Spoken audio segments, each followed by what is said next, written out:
Hello বন্ধুরা, Trihans lifestyle and mom চ্যানেলে আপনাদের সকলকে স্বাগত জানাই। আজকে নিয়ে চলে এসেছি ছোট সোনামণিদের জন্য আরও একটি মজাদার রেসিপি।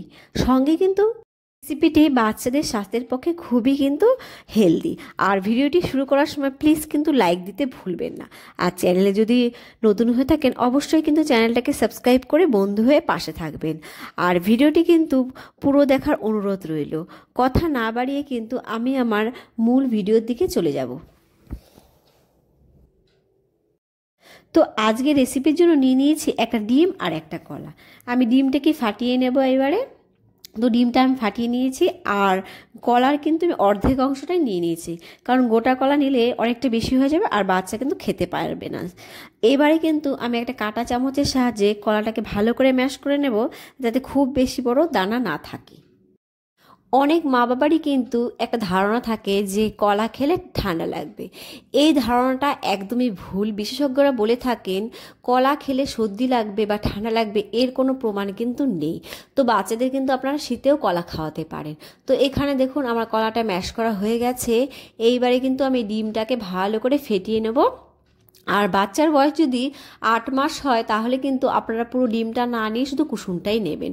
তোমার ডিমটা ফেটানো হয়ে গেছে। এইবারে ম্যাশ করা কলাটা আমি ডিমের মধ্যে দিয়ে নেব। দিয়ে এইবারে কিন্তু ডিমের সঙ্গে কলাটাকে ভালো করে ফেটিয়ে নেব। আর যত বেশি ফেটাবো প্যানকেকটা কিন্তু তত বেশি ফুলবে আর ততটাই বেশি নরম তুলতুলে হবে, আর বাচ্চারাও কিন্তু খেতে পারবে। পুষ্টিবিদরা কিন্তু রোজ বাচ্চাকে একটা করে কলা খাওয়ার পরামর্শ দিয়ে থাকে। আর সকল বাচ্চাই কিন্তু কলা খেতে ভালোবাসে না, তাই কিন্তু আমরা বিভিন্ন খাবারের সঙ্গে কলা মিশিয়ে খাওয়াতেই পারি। আর এই খাবারটাতেও কিন্তু কলা অ্যাড করা রয়েছে, তাই কিন্তু এই খাবারটা খেলে বাচ্চাদের কলা খাওয়াও হয়ে যাবে। তো এখানে কিন্তু আমার ব্যাটারটা রেডি হয়ে গেছে। এইবারে কিন্তু আমি চলে যাব আমার মূল রেসিপিতে। তো প্রথমে কিন্তু আমি এখানে গ্যাসে একটা প্যান বসিয়ে গরম করে নিয়েছি। এইবারে আমি দিয়ে দিচ্ছি অল্প পরিমাণে ঘি। এই ঘিটা কিন্তু আমি ব্রাশের সাহায্যে ভালো করে ছড়িয়ে নেব প্যানে। খুব বেশি ঘি প্রয়োজন হয় না, অল্প ঘিতেই কিন্তু এটা তৈরি করা যায়। তো আমার এই ঘিটা গরম হয়ে গেছে। এইবারে আমি একটা চামচের সাহায্যে অল্প অল্প করে ব্যাটারগুলো প্যানের মধ্যে দিয়ে নেব। আর আমি কিন্তু অনেক সময় এটাকে একটা রুটির আকারেও করে থাকি। আপনারা কিন্তু আপনাদের পছন্দ মতো শেপ দিয়ে নেবেন। আর কলা খাওয়ালে কিন্তু বাচ্চাদের হজম শক্তিও উন্নত হবে, কারণ কলাতে রয়েছে ফাইবার। এছাড়া কলা খেলে কিন্তু বাচ্চাদের শক্তিও বাড়াতে সাহায্য করে, কিডনি সুস্থ রাখতে সাহায্য করে, এছাড়া কিন্তু রক্ত স্বল্পতাও দূর করে। তো দেখুন আমি ব্যাটারটা দিয়ে নিয়েছি। দেওয়ার পরে আমি দেখছি এখানে আরও একটু বেশি ব্যাটার রয়ে গেছে। তো এটার আর কি করব, তাই আমি সেই আগের শেপগুলোর ওপরে খানিকটা করে দিয়ে নিচ্ছি, মানে একটু বড় করে নিচ্ছি। আমি কিন্তু এর আগে মিষ্টি আলুর প্যানকেকের রেসিপিও শেয়ার করেছি, আর আমার চ্যানেলে কিন্তু দেওয়া আছে, আর আপনারা চাইলে কিন্তু সেটা দেখে আসতে পারেন। তো দেখুন এখানে আমার দেওয়া হয়ে গেছে। এইবারে কিন্তু ঢাকনা দিয়ে আমি গ্যাসের ফ্লেমটাকে একদম লোতে রেখে 5 মিনিটের মতো বেক করে নেব। তো আর 5 মিনিটের মধ্যেই কিন্তু এই ওপর দিয়ে কিন্তু বাবলস বার হওয়া শুরু হয়ে যাবে। তো ফিরে আসলাম 5 মিনিট পর। দেখুন ওপরে কিন্তু বাবলস চলে এসছে। আর এইবারে কিন্তু আমি একটা একটা করে উল্টে নেব আর ওপরের দিকটাকে আমি কিন্তু আরও খানিকক্ষণ হতে দেব। আর এখানে দেখুন ক্যামেরার দিকে আমার খেয়াল করতে গিয়ে আমার প্যানকেকটা খানিকটা কিন্তু পুড়ে গেছে। যাই হোক, এই প্যানকেকটা আর বাচ্চাটাকে খাওয়ানো যাবে না। তো আমি সব কয়েকটাই এইভাবেই উল্টে নেব। উল্টে নিয়ে গ্যাসের ফ্লেমটাকে একদম লোতে রেখে আবারও কিন্তু ঢাকা দিয়ে 5 মিনিটের জন্য বেক করে নেব।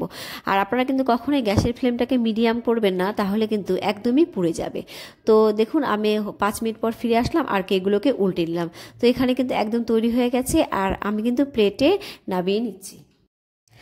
আর আজকে প্যানকেকের শেপগুলো কিন্তু খুব একটা ভালো হয়নি, তবে রেসিপিটি শেয়ার করলাম। আশা করি আপনারাও বাচ্চাদের এটা বানিয়ে খাওয়াতে পারবেন। আর এটা কিন্তু খুবই নরম আর সুস্বাদু হয়। আর এই প্যানকেক কিন্তু বাচ্চারা দাঁত না হলেও মাড়ি দিয়ে চিবিয়ে খেয়ে নিতে পারবে। শুধু তাই নয়, এটা কিন্তু আমরা বড়রাও খেতে পারবো। এইবারে আমি এই প্যানকেকগুলোকে ছুরির সাহায্যে ভালো করে কেটে নেব। আপনারাও কিন্তু বিভিন্ন আকারে ছুরির সাহায্যে কেটে নিতে পারেন, যাতে বাচ্চারা হাতে ধরে খেতে পারে।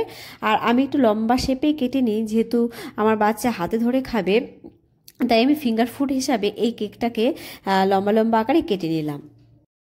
আজকের রেসিপিটি কেমন লাগলো জানাবেন। এই পর্যন্ত আমার সঙ্গ দেওয়ার জন্য আপনাদের অনেক অনেক ধন্যবাদ। বাচ্চাদের বিভিন্ন হেলদি রেসিপি আমার চ্যানেলে রয়েছে, আর আপনারা চাইলে কিন্তু দেখে আসতে পারেন। তো আজকে এই পর্যন্তই, দেখা হবে আরও একটা নতুন ভিডিওতে।